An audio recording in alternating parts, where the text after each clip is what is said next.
Yeah, it wouldn't be the first QB-RB duo, rookie duo, that is. We saw that with Scadaboo and Dart last week with the Giants as well. Now, the Vikings, on the other hand, continue their European tour after losing to the Steelers in Dublin last week. Carson Wentz, though, has been a pleasant surprise, stepping in for the injured J.J. McCarthy, over 500 yards passing, 4 tutties, 2 picks. But the offense is moving. JP, how hopeful are you that Minnesota can make it work with Wentz moving forward? Yeah, I think they can for the moment. Now, of course, that the whole point of this is for J.J. McCarthy to get fully healthy. They're going to go into a bye next week after being in London and in Dublin. So they're going to have some extended time here to have their young quarterback get fully healthy. But certainly, it's nice that you're at least able to kind of tread water a little bit offensively with Carson Wentz under center. But, we talked about this with Sam Darnold as well. It's hard not to tread water when you're in this type of an offense with Kevin O'Connell at the helm. You have all of those skill position players. Jordan Addison coming back from his suspension last week. So overall, this is a really nice offense outside of the quarterback position. And if you just get capable play from Carson Wentz combined with that defense on that side of the ball with Brian Flores and all of those dudes, you're going to be competitive in football games. Don't let big tackle propaganda fool you guys. Everyone wants to talk about left tackle, right tackle. It's really guard center guard play that is paramount for a quarterback to have success, which is why I look at Jalen Redmond of the Minnesota Vikings being the impact player that's going to have his way with his offensive line on the inside, because we saw him have 2 sacks last week against Pittsburgh. But this is someone that's starting to gradually get it together and look like a superstar for this Vikings defense. He starred in the UFL over the spring, so he's now compounding that success with NFL success. And if you have a short quarterback, the best friend to them would be an advantageous lane to step up into the pocket, find a passing window, get rid of the football. But when you have a Javon Hargrave, when you have a Jonathan Allen, and when you now have a Jalen Redmond, man, that's kind of tough for a guy at Dylan Gabriel's height and stature to try to find some way around. So now he's going to try to escape out the side door. And what happens when you run up against a Jonathan Grenard who's on the edge, or Dallas Turner that's on the edge, even without Andrew Van Ginkel, it makes the front seven a difficult challenge for this particular quarterback and this particular offensive line in this particular matchup. Yeah, Tyler, who do you think has to step up for Minnesota to get a win this week? Yeah, I think it's Jonathan Grenard. It jives with Emery was saying. In terms of this Minnesota Vikings defensive front is lethal. They apply so much pressure to the quarterback. They blitz at an extremely high rate, routinely under Flores. They're like top 5, top 2 in the NFL in terms of blitz rate. And that is just going to be so tough for this young quarterback to really try to withstand. And Jonathan Grenard is one of the key guys on this defense. You're talking about someone who's top 15 in the NFL in total pressures. I think that this is someone in particular, along with the entire defensive front, that could really be the impact of this game, because if things go awry for Dylan Gabriel early, this is the type of defense that'll make you start seeing ghosts.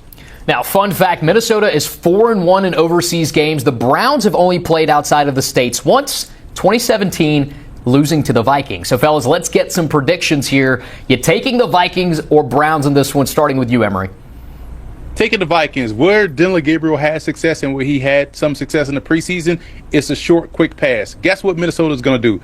Put those cornerbacks up on the line of scrimmage, force him to make throws at the intermediate to deeper levels down the field. And they have some guys on the back end that could take the ball away. So that's going to get him to hold the football. And we just spoke about this defensive line trying to corral him around that pocket and kind of collapse the pocket around him. I think this is a bad defensive matchup for this particular quarterback, and I like the Vikings to win this ball game. So I will lay the points. Even though their offensive line is beat up, I still trust them to do enough to come away with the win.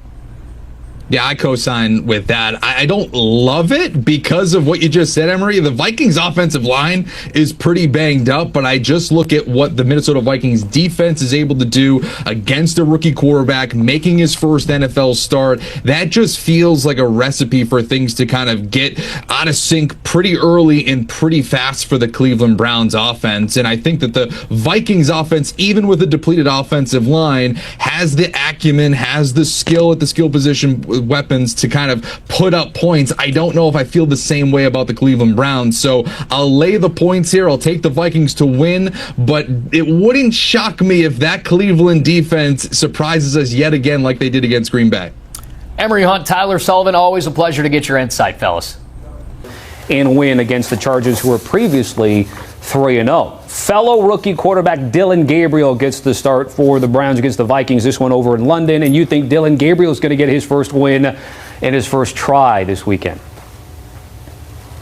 Yeah, no J.J. McCarthy. He's still on the shelf, so that means Carson Wentz is running it back for a third time. The Vikings lost last week in Dublin to the Steelers, and the Steelers did as good a job as you will see of neutralizing that Brian Flores defense. Now, there's a huge chasm between Aaron Rodgers and the amount of years he's played and Dillon Gabriel, who's played exactly 0 NFL minutes in a regular season game.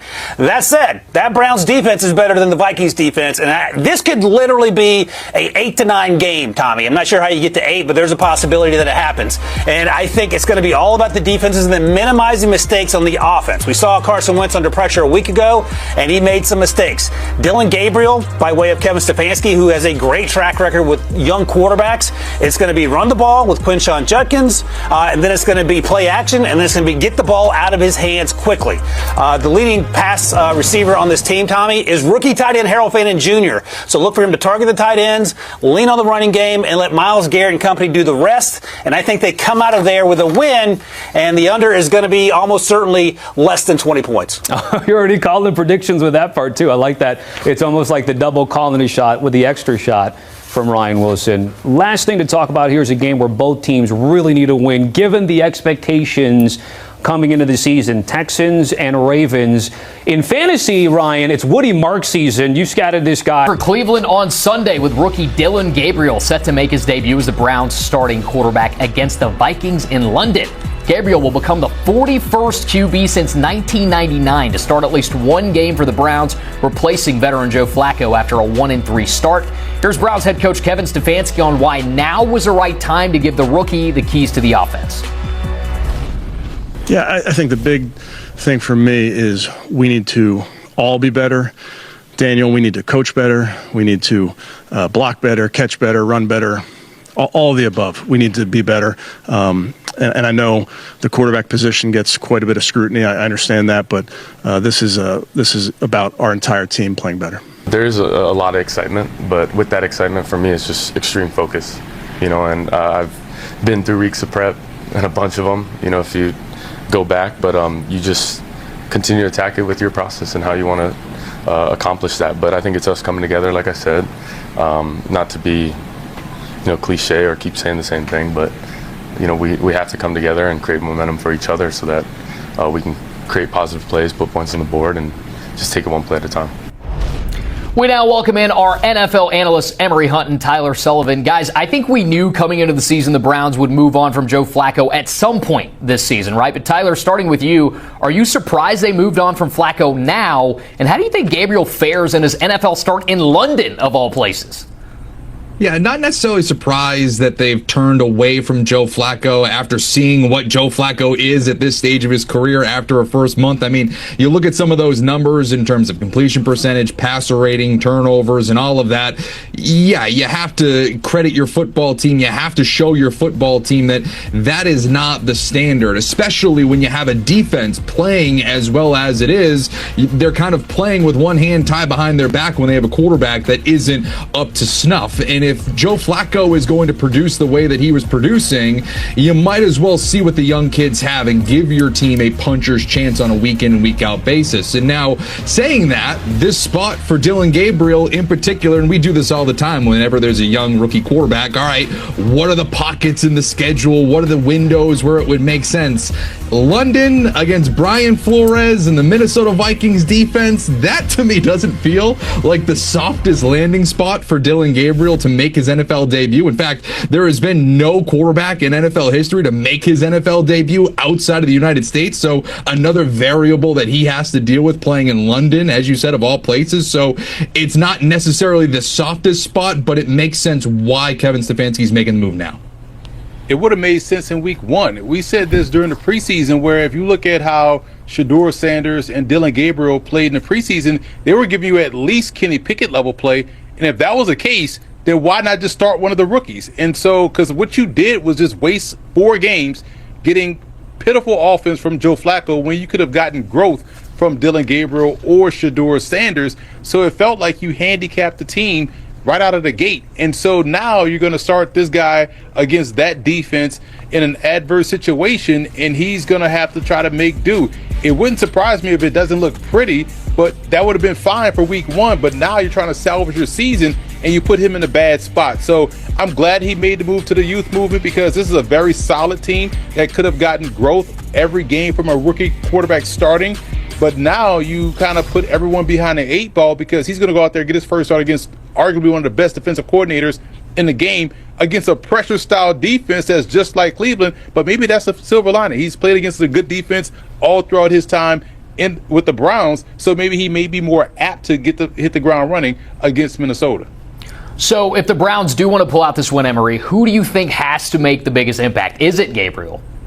Yes, and the reason why you go with a guy like Dillon Gabriel is because he gives you at least a chance athletically. Flacco at 40 is not there anymore, and probably never was in terms of his athleticism. So at least with Dillon Gabriel, you get a guy that can get the ball out of his hands quickly, that can scramble around to buy time to find guys down the field. He's a point and shoot passer, kind of a point guard in that sense, but we know he does have a quick twitch fiber in his lower half in terms of him getting outside and being able to open up your playbook in terms of the sprint out passing game, the zone read, which was phenomenal to watch Joe Flacco run this zone read, because who's biting on Joe Flacco? Of course they're going to smash the run at the play side, because who's worried about Joe Flacco getting outside the back door and scrambling for yards? Now you have to worry about that at least with Dillon Gabriel. And again, the way he can operate the short, quick game, that gives you a chance to stay on pace offensively, which gives your defense a chance to rest a little bit, and maybe you may be able to play better complementary football as a result. Yeah, Gabriel's certainly an X factor here, of course, just given by the position that he plays. But the Cleveland Browns need to do everything in their power to kind of ease him into this. We were just talking about how tough of a spot it is. But one way that they could help him kind of get his feet wet, at least for the first couple of snaps, first couple of series in his first NFL start, is to get the ground game going. So to me, it's Quinshon Judkins who's kind of the impact player here. And I actually think that this could be a good spot for him in this game to really kind of continue what this is in terms of an ascent for the young rookie running back. You look at the last few games for the Minnesota Vikings. Just go back last week in Dublin. Kenneth Gainwell, 99 yards and 2 touchdowns. Go to week 2. Bijan Robinson, 143 yards rushing. Heck, look at Tyler Algier at 76 yards and a touchdown. DeAndre Swift even kind of crossed a serviceable number of 53 yards rushing, and I think that Quinshon Judkins right now is an ascending young player, and if all of a sudden he starts to get into a rhythm, the Browns' running game is starting to become a factor in this game, that's only going to ease the pressure off of someone like Dillon Gabriel to not put the entire offense on his shoulders and try to go throw for throw with the Minnesota Vikings.